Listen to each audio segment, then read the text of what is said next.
Okay, Rabbi Say, let's get started. This week we will be doing Halachos Aninas, the Halachos of being an Onein. We're doing this Shiur Le'uli Nishmas, those that were tragically killed last week in the Neve Yaakov. So I was thinking of something that we could do as a Le'uli Nishmas for them, and I decided we'll give the Shiur this week on the Halachos of Aninas, of being an Onein. And also a little bit of the Halachos of what to do when somebody dies. So with that, let's get started. At the end of somebody's life, there is, when the time that death seems imminent, there's an inyan to say vidoi. The Shla brings down that the people around should encourage somebody who's close to death to say vidoi, and doing that is part of their mitzvah of Bikur Cholim. The Gesher Chaim. And for those that remember when we gave the Shiurim on the halachic dateline, that there was Reb Chukatinsky. He was the Zmanim professional. So he had another thing that he was very big in Hilchos Avelos. He has a sefer called Gesher Chaim, which is one of the main svarim in Avelos. That was his other specialty. Now, so he brings down that if it's hard for the chayla, you should definitely try to help him say vidoi. And if the chayla can't say vidoi, then he should think the words. Do b'machshava. B'machshava, the vidoi will work. Now, some people are a little confused about this. Vidoi can be said on Shabbos and Yontif. The Chachmas Adam says that the person who's this chayla should ask. There's an inyan to ask mechila before he passes away. The Gesher Chaim says that he should be moichel other people. The Sefer Bikur Cholim says that there's an inyan to bench your children, like the type of benching your children before Yom Kippur, or as some people do on every Shabbos. There's the inyan for somebody to bench his children before passing away, and then they should say together Hamalach HaGoyel. The Maver Yavok says that there's an inyan to give tzedakah before one passes away. The Ramah brings down that it's a mitzvah for other people to be around when somebody passes away. Not like Nebuch, what happened a lot during COVID, people passing away by themselves. There's an inyan for people to be around. And the Maver Yaakov says, especially relatives. There's an inyan that there should be relatives around when somebody dies. The Aruch HaShulchan says that you should try to have a minyan there when somebody passes away. The Shulchan Aruch brings down that if you're in the room when somebody's close to passing away, there's the issur to leave the room. You're not allowed to leave the room, you have to stay there. And the Maver Yaakov says that if somebody feels like they need to cry, and that's going to cause pain and distress to the chayla, then the taka should leave the room. The Gesher Chaim points out that there's an inyan for all those in the room to do tshuva in the room while this person is getting close to death. One cannot be Mechal Shabbos, even Midrabanan, even Amir La'akim, whatever it is, to get to the hospital or wherever it is that the chayla is, to be there. One is not allowed to be over any isurim to get there or to be there with the dead person. Obviously, if this person could provide some form of medical assistance and maybe keep the person alive, then yes, they could, but that's a different discussion. Now, after somebody has passed away, what do you do? So, Tzedek Hadin is used as a tefillah that everybody's meant to say after the person has clearly passed away. The Kitzur Shulchan Aruch brings down that the windows should be opened in the room. The Shulchan Aruch says that the eyes of the mace, if they're open, they should be closed. And the Kitzur Shulchan Aruch says is actually the oldest son is the one who should close the eyes. And the Chazan Avadia says even if the sons are kahanim, they should still be the ones to do this. The Shulchan Aruch brings down also that the mouth of the mace should be closed. The Maver Yaakov says that there's an inyan you should cover the mace with a sheet. The Gesher Chaim brings down the inyan that a candle should be lit and left by the head by a table next to the head of the mace. The Gesher Chaim brings down that if this is in a house, all the mirrors in the house should either be covered or taken down. The Kolbai brings down that one should not kiss the mace. It's not a good thing to do. And obviously, in this situation, somebody needs to call the Chevra Kedisha. Now, the Shulchan Aruch brings down that there should be a shomer watching the body. And there's three reasons brought down that there should be a shomer.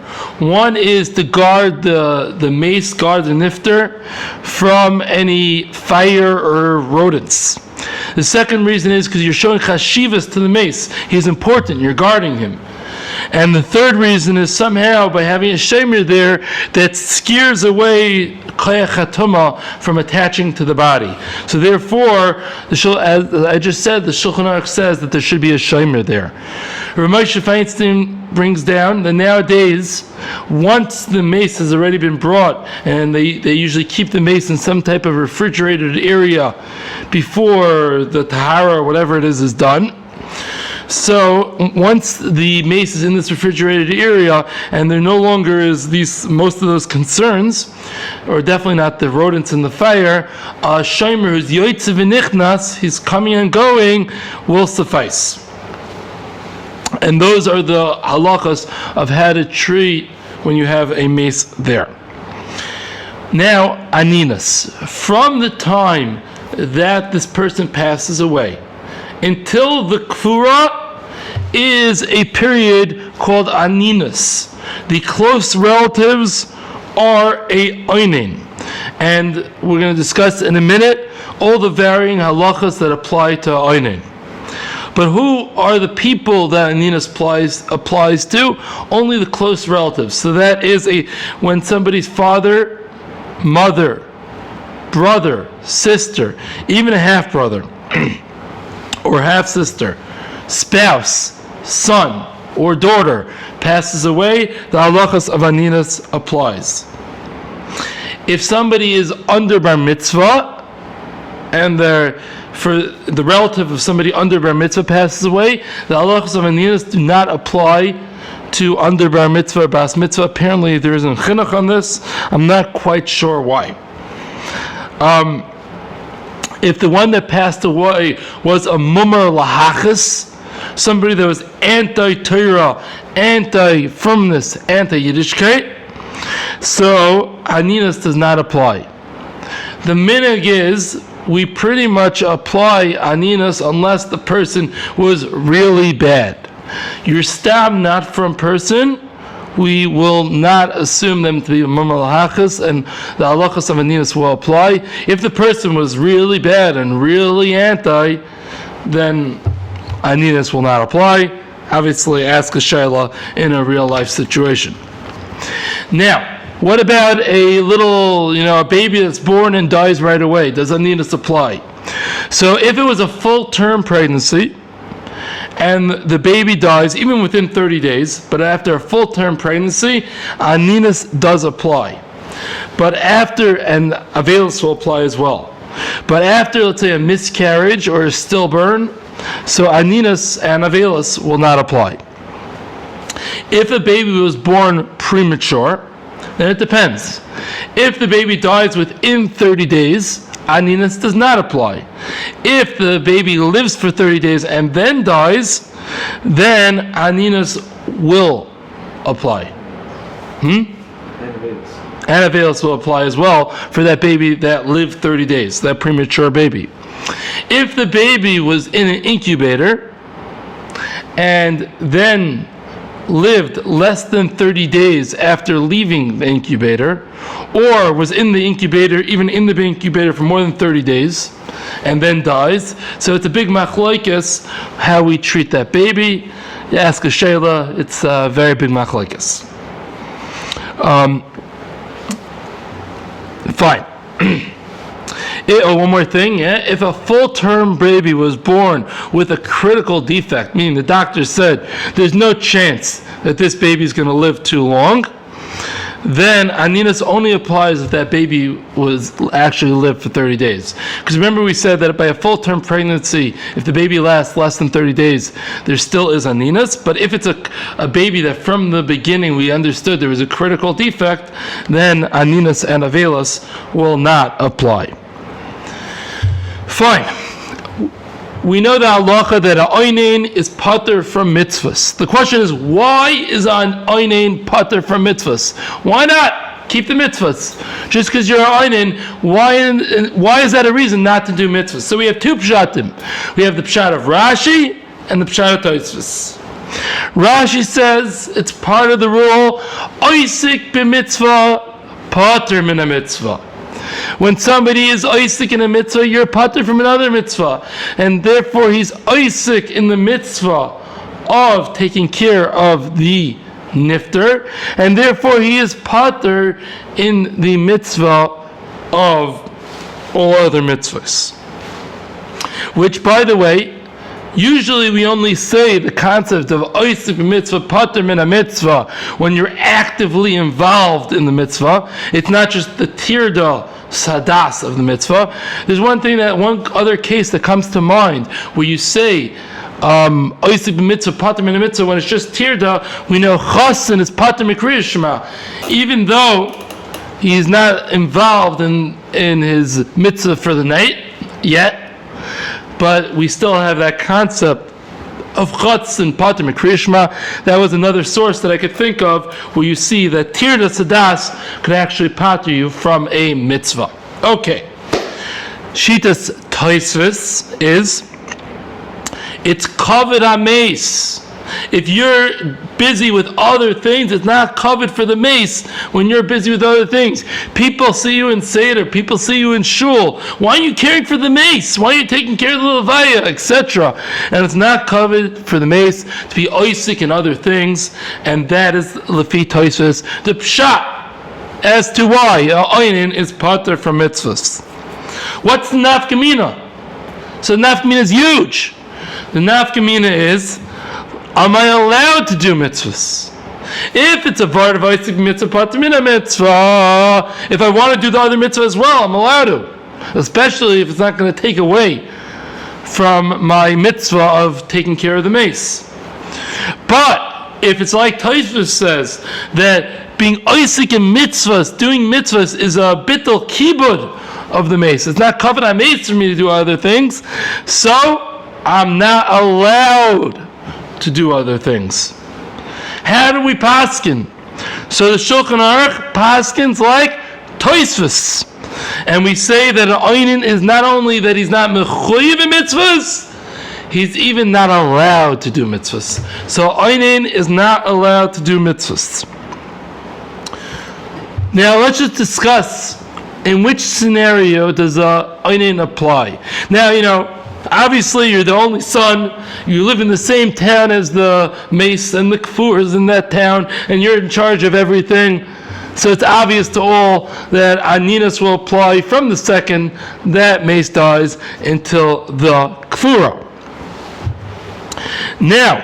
What if we're talking about a scenario of some relative that will be attending the kfura,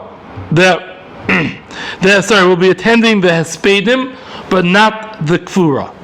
So the question is, obviously, until the hespedim, he's going to have the din onein.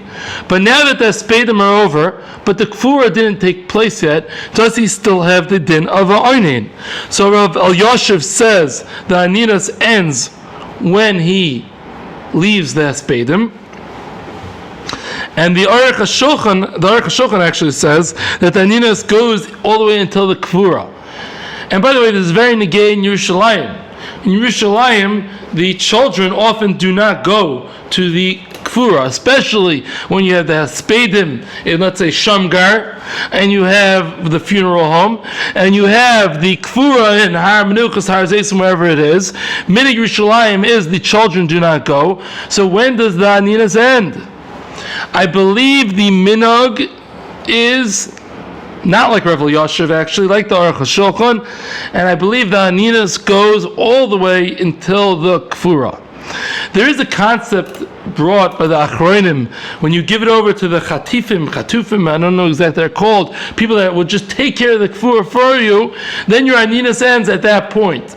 So one might think that the Chevra Kadisha have that then, because the Chevra Kadisha takes care of things, but most poskim say no. The Chevra Kadisha are just the people that act for you as you instruct them. It's not like you give it to them and you're done. You could go at the Levaya and say, please do it like this. We have a minhag like that. And therefore, and they have to abide by you. So since you haven't totally relinquished your control, therefore you still have a say, and you're still onein the way that we're going to paskin, or the minhag is, at least, you'll be onein until the kfura takes place. In America, for sure, you're onein until the kfura takes place. So that's the question when they send it on the plane. So we're going to say you're still onein until the kfura takes place. I think that is part of the machlokes. It's a machlokes. But I think we're going to say that you're actually onein until the kfura takes place if you have some involvement. Well, we'll get that in a second. Now, what if somebody won't be attending the spedim? Right? He's not attending the spedim or the kfura. So we say that Aninas will end when the spedim will start. Meaning, I'm busy taking care of stuff until the spedim start. So you're busy until the spedim start. Once the spedim start, you're out of it. Now, in any of these cases, if this individual is still involved to arranging the kfura, even if he's not going to wherever, even if he has no plans of going wherever, but if he's involved, then his din anidas still goes on. If the relative is in a different city and the mace is traveling, before I get that, if the relative is in a different city and the relative is traveling to the funeral. So right now, the funeral is going to be in New York. The relative lives in LA. This brother, whatever it is. So, like this. If he is involved in preparing for the funeral, he's saying a hesped, and he's figuring out where the mace should be buried or whatever it is, then he's certainly onein from the first minute. If he isn't involved, and this is very, very common, for example, by siblings, it's very common. Because this one who died, he was 85 years old, he was 90 years old, the one who died, 95. He has children and grandchildren they're dealing with everything. His 80-year-old brother from Florida isn't usually that involved in planning. So, is that brother a onein? So, l'maisa it's a machlekes rishonim whether he has a din onein or not. The Mishnah Berurah paskins that he is onein. However, if he wants to make brachas, he can. He has the choice of making brachas, but we're going to consider him onein.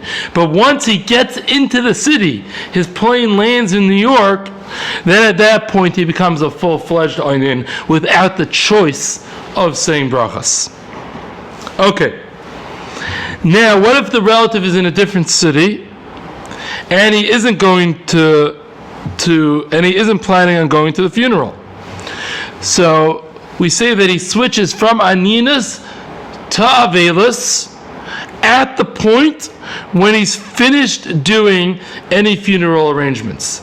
So we have the common example, which Donnie, you alluded to before, that when you have relatives that are in New York and they're sending the mace to Eretz Yisrael, are they onein once that plane takes off on the way to Eretz Yisrael?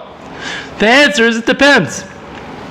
If they're still in contact with the Chevra Kadisha and they're saying, no, maybe we want this plot, maybe we want that plot, you should know that our minhag is like this, our minhag is like that, and they're still planning on saying a hesped over Zoom, then they're still onein.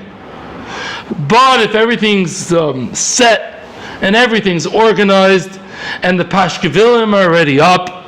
They already paid for the car to go around and Hari Menuchos, and they already have it all set up and it's all done and it's all organized and they already have arranged who's going to say that spadim in Eretz Yisrael or whatever it may be. Then at that point their aninas ends and their avail starts. So it's going to be totally on the specifics of each situation. Okay. What about the relative in Eretz Yisrael in that example? So the relative in Eretz Yisrael, who is already there, so he's going to have full din aninas. He for sure has what to be part of and what to arrange. The son who lives in Eretz Yisrael is going to be part of. When does it start? Does it start handover at the airport? Very good. So that we're going to say that aninas starts in the beginning, from the time of death, because there's stuff already for him to start theoretically arranging, speaking to the Chevra Kadisha, figuring out the Pashkevilim, figuring out the car that goes around, calling the whatever Rosh Hashiva to tell him to give a hesped, letting people know that the Levaya is going to be wherever, sending a message to the Gabbai that should be announced, sent in the shul email, and all those types of things he could already start from the beginning. And so it was all set up in America, and this guy just sat there until very good. So, if everything is done and prepared, Rav Elyashiv paskined that he may daven and say brachos at that point. I don't think everybody necessarily agrees to that psak of Rav Elyashiv, but if somebody wants to rely on that psak of Rav Elyashiv, he could. I found it a little surprising. Once again, we're talking about before, just to be clear, before the nifter, before the aron gets to Eretz Yisrael, but everything is prepared. Sometimes there's going to be a full day where he's going to be waiting for the aron to arrive, and it's all done, it's all prepared. The plot was bought 15 years ago. The Chevra Kadisha was hired and paid for 15 years ago. And it's, he made one phone call to the Chevra Kadisha, it's all set up. The email list, he did one email, and they have a system where it all gets spread out. So Rav Elyashiv says he is all good. He does not need to. He could say brachos and daven, etc. I think it's a little bit of a kasha because l'maisa the Shulchan Aruch passes like Tosfos, which says that we're worried about the bizayin of the mace. Meaning, it might be a lack of kavanah mace l'chara. I guess maybe Rav Elyashiv is going to say people understand that it's taken care of. But I still think Rav Elyashiv is a chedesh l'maisa. Okay. What about when you're on the plane? Very common. You have somebody on the plane, and the aron's downstairs in the bottom of the plane. Is this person a onein or is he not a onein? Now, there's a famous old shuvas discussing when somebody is in jail. Is he a onein? Or a little bit similar, where the nifter was in jail, and they didn't used to release the body so quickly and easily, like would happen nowadays. So, and there's nothing you could do. Do you have a din onein when, let's say, what's in the relatives in jail? So the place can say no, because if you don't have anything that you could do, there's no way for you to be involved. Therefore, you don't have a din onein. By the way, side point, nowadays, very often somebody can be let out to go to a parent's funeral or something like that. But that's not how it used to be. So what about a plane? Is it similar to jail? What am I going to do? I have no access to the nifter. He's downstairs. What am I going to do? I'm on the plane. So the Mesa, Rav Shlomo Zalman, Rav Avadia, the Kloisenberger Rebbe, the Gesher Chaim, Rav Scheinberg, they all say at that point on the plane, he is not a onein. There's nothing for him to do. Whereas Rav Elyashiv and the Shevet Levi, they say that aninas does apply when he's traveling with the mace and he is on the plane. Personally, I'm noita that if he has a smartphone and he has a laptop and he has internet access on the plane and he's in communication with others about the funeral, he's in position where he can write emails, and he's writing emails back and forth about what we're going to do, etc. I believe at that point it's very simple to say that he should be a onein. Why should this be any different than when he was at home. When he's at home, we don't start discussing, well, right now, are you doing something? We say, you have a blanket din of aninas. So if he has access to the world when he's on the plane, then I think nowadays it should be pashut. If he has that internet access with the emails, etc., I think it's pashut that he should have a din of a onein. He could be sending. It says on my flight times we're landing in 2.5 hours. So you're onein. And certainly, if he's busy on the plane writing a hesped, then certainly he would be onein. So that's why I would be noita, like the Rav Yashiv and Rav Vosner, that you would have a din of aninas on the plane.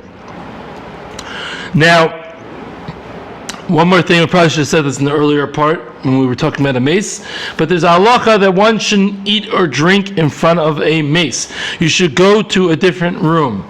If there isn't a different room available, you should build a mechitza in between you and the mace, 10 tefachim tall, not less than 3 tefachim off the ground, regular hilchos mechitza, you could use relavent and all that type of stuff, in order to be in a different rishus while you're eating or drinking. If that is not shaykh, so you turn the other way when you eat or drink. You're going to run into people who are going to say, I'm not comfortable eating and drinking without a bracha. I'm just not going to, I don't want to eat or drink. Is there a basis for that mindset? So actually the Yerushalmi says, Onein should limit what he eats or drinks. And the Sheva Yehuda is machmir for this Yerushalmi and says Onein should limit what he eats and drinks because you're not making brachas. How can you eat and drink without brachas? The Maisa, the Beis Yosef says, that's in the Yerushalmi. The Bavli does not bring that. And from the fact that the Bavli doesn't bring it, we can be medayik, the Bavli doesn't hold of this. And therefore, we are not machmer for that. That's what the Beis Yosef says. And the Aruch HaShulchan also says we're mekel. The Gesher Chaim and the Balei HaShulchan are in suffix whether there's such an inyan. The Maisa, the Pashtus is there is no inyan. However, if somebody mamish feels uncomfortable, then I guess they could do that. But I don't think it's our business to start telling Onein not to eat and drink. I remember I once saw by boiling hot levaya in the Eretz Yisrael summer, somebody poured some water for the Oneins before, and the guy didn't want to drink. I think in that matzif of a boiling hot summer day, Eretz Yisrael, the Onein should drink. Fine. The Shulchan Aruch brings down that the Onein cannot eat meat, cannot drink, cannot eat chicken even. We're including the Shulchan, the Mefarshim explain that it's even chicken. That the Onein is not allowed to have wine either. The Aruch HaShulchan says that the Onein shouldn't have any fancy food. I find it similar to a kid on a fast day. You're allowed to eat, but or somebody has a heter to eat on a fast day. You're allowed to eat, but don't go overboard with something fancy. So the Aruch HaShulchan brings a similar type idea. The Balei HaShulchan argues with this, and he says, I don't understand where the Aruch HaShulchan got this from. We're not mechadish new gezeres nowadays. If it's not brought down anywhere earlier, then we don't make up new gezeres. The Gemara never said it, and therefore there's no specific, the Balei HaShulchan argues, there's no inyan not to eat something fancy. This is a very strange point. The Shulchan Aruch says that an Onein should not sit on a regular chair. He should sit on a low chair like a oval sits on. The Tshuva Mahava and the Gesher Chaim as well question why this seems not to be the minhag. It seems to be the minhag is that we allow Onein to sit on a regular chair, but it's a mefursha din in the Shulchan Aruch that he shouldn't. The Meisa, Rav Yashiv, and the Balei HaShulchan say, even though people seem to sit on a higher chair, don't do it. And don't sit on a higher chair. Only sit on a low chair. I would say, Meisa, you listen to the shir, don't sit on a high chair. If you see anybody else sitting on a high chair who's an Onein, don't give them a hard time, because it seems to be the minhag is that they could sit on a high chair. If somebody's an older person and it's hard for them to sit on a low chair, then once again, there's room to be makel and let them sit on the high chair. An Onein can wear tzitzis. Doesn't make a bracha on the tzitzis, but he could wear tzitzis. Onein does not wear tefillin. The Kalbai brings down that the Onein does say Tfilas Derech, because L'maisa it's a sakana. If it's a sakana, there's our connection to last week's share. It's a sakana. If it's a sakana, you say Tfilas Derech. L'maisa, Moshe and the Shevet Levi say it's a tefillah, and he does not say Tfilas Derech. I guess L'maisa you probably would not say Tfilas Derech. Maybe somebody can be made to you. What about tzedakah? So Rav Shlomo Zalman was in Suffolk whether he's allowed to give tzedakah. The Meister of Yoshev allowed somebody to give tzedakah l'hulei nishmas nifter.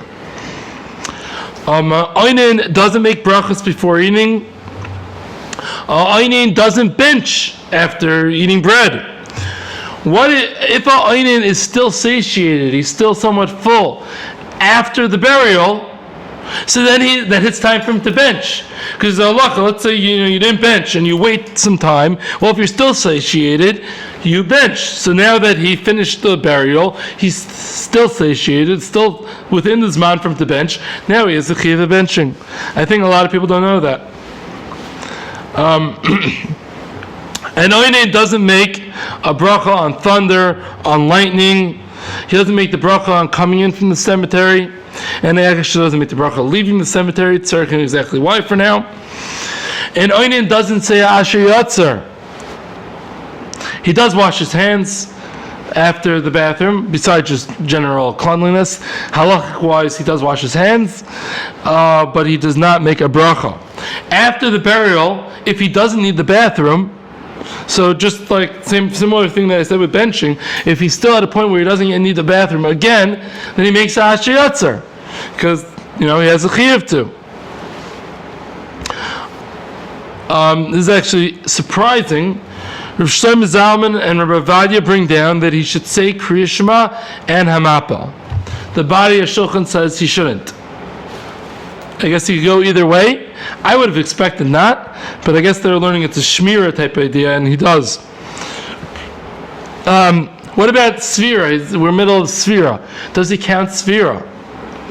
So, if the kfur is going to be at a time where he has the ability and the possibility to count Sfira after the kfura, it's certainly preferable for him to count Sfira after the kfura. If he's not going to have a chance to count Sfira after the kfura, then he should count Sfira now without a bracha, and then obviously he'll be able to continue counting with a bracha afterwards. Onein is not allowed to learn Torah. Onein can't learn the sugya of Avelis, and he can't learn the sugya of Aninas, but he could learn the basic halachos of what he has to do to know everything that applies for him personally. Onein is allowed to learn Torah topics that will help him prepare for a hesped. If he wants to say a hesped that's going to bring in Torah ideas, which will help prove a point or awaken a crowd, that would be allowed. Now, Onein can say Tehillim for the sake of the nifter, but the stam say Tehillim, Onein cannot do. Onein is not allowed to have tashmish. Onein shouldn't rub his skins with oils and lotions. Onein is not allowed to go to simchas. Onein is not supposed to exchange greetings, no shalom aleichems, to and from with the Onein. Onein shouldn't read for pleasure. Onein shouldn't be involved in leisure activities. Onein shouldn't do business. Onein shouldn't wear fresh clothes. A lot of the halachas that are applicable by Avelis. The Ramah brings down that a Onein shouldn't bathe or shower like a oval. Onein shouldn't shave or take a haircut like a oval. However, those last 4 points the Ramah brings down b'shem yesh omrim, he passes that way. But since it's brought down as a yesh omrim, there may be makom sarach situations where it could be allowed. I know I was at a point at a levaya on Lag B'Omer, and I saw that the Oneins came in with a fresh haircut and a fresh shave, because they had their Sfira beards and their Sfira extensions, and to go into Avelis like that, they were, I guess, nervous that it was going to be at hand, and they got a heter to shave and take haircuts. Personally, I thought it looked funny for Onein and to come in so well kempt. I would maybe want them to get a little haircut, but not go so white. But whatever, they got a heter for it. Fine. An Onein can wear normal shoes. An Onein can leave the house, and an Onein, washes his hands and his face. So there are some ways that an Onein is more makel than aval. An Onein washes his hands for bread in the normal fashion, even though he does not make the bracha of al natilas yadayim. It's pretty unclear where the Onein does ma'im achronim. An Onein washes his hands when he wakes up in the normal fashion, but once again does not make the bracha of al natilas yadayim, but he could say moida'ani. Now Onein washes his hands after going to the bathroom. What about davening? How does Onein daven? So Onein does not daven chakras, he does not daven mincha, he does not daven ma'ariv. Okay, and Onein does not count as a minyan for a minyan. So 9 plus a Onein does not make a minyan. If a Onein is in the middle of davening and then he finds out that his relative died, it's a machlokes whether or not he's supposed to continue davening. L'maisa, if one wants to, he can rely on the Kitzur Shulchan Aruch and the Aruch HaShulchan to complete the davening that he's already in the middle of. And I would say, with a caveat, as long as he's not needed to deal with the nifter. If he's needed to deal with the nifter, Pashas, he should finish his davening then and there. After burial, does one make up the missed tefillos? So obviously, if the person's buried and there's still time to daven shachris, you daven shachris. There's still time to daven mincha, you daven mincha. That's pretty clear. Now, what about, does the person say now the berachas hashachar? So it depends.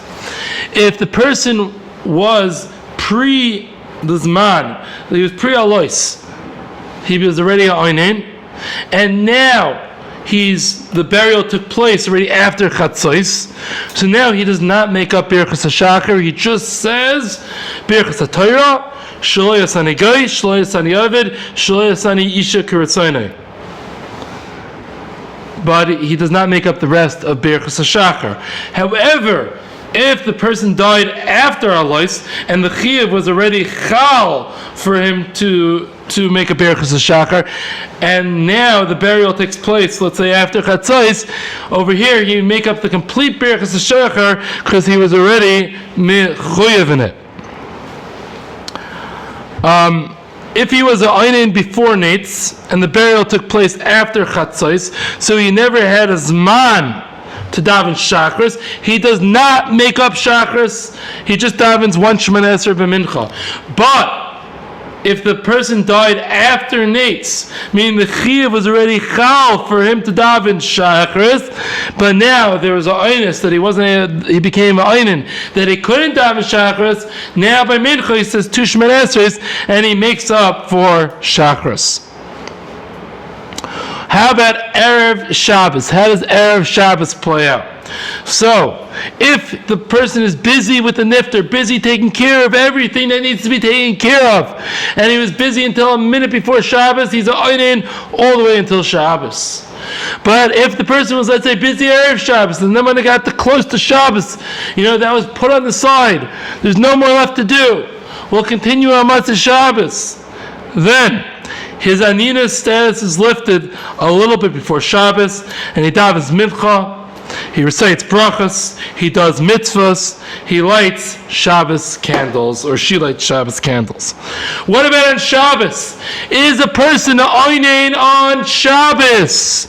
So we say, on Shabbos, most of the Aninas is lifted. All the Aninas before Hesia is lifted. Some of the Aninas in private still remains. Therefore, the Onein on Shabbos, he eats meat, he drinks wine, and he says brachas, he does mitzvahs, he davens, he says kiddush, he does all those things on Aninas. Donnie, that thing. Bag. So he does all those things that are needed in Professor on Shabbos.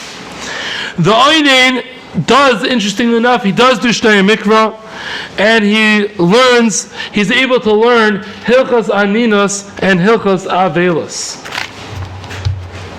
The Onein can't have tashmish on, because that's bitsina, and he cannot have tashmish. He washes his hands and face only with cold water. He cannot wash his hands and face with hot water. He cannot go to a simcha. And interestingly enough, he does not exchange greetings with people on Shabbos. The Mishnah says, interesting, when it's coming towards the end of Shabbos, he should say Kriya Shema before Shabbos goes out for the night. But he does not daven an early Ma'ariv before the end of Shabbos. If the Onein does not say or listen to Havdalah before the end of Shabbos. By the end of Shabbos, obviously not before. You can't say Havdalah before.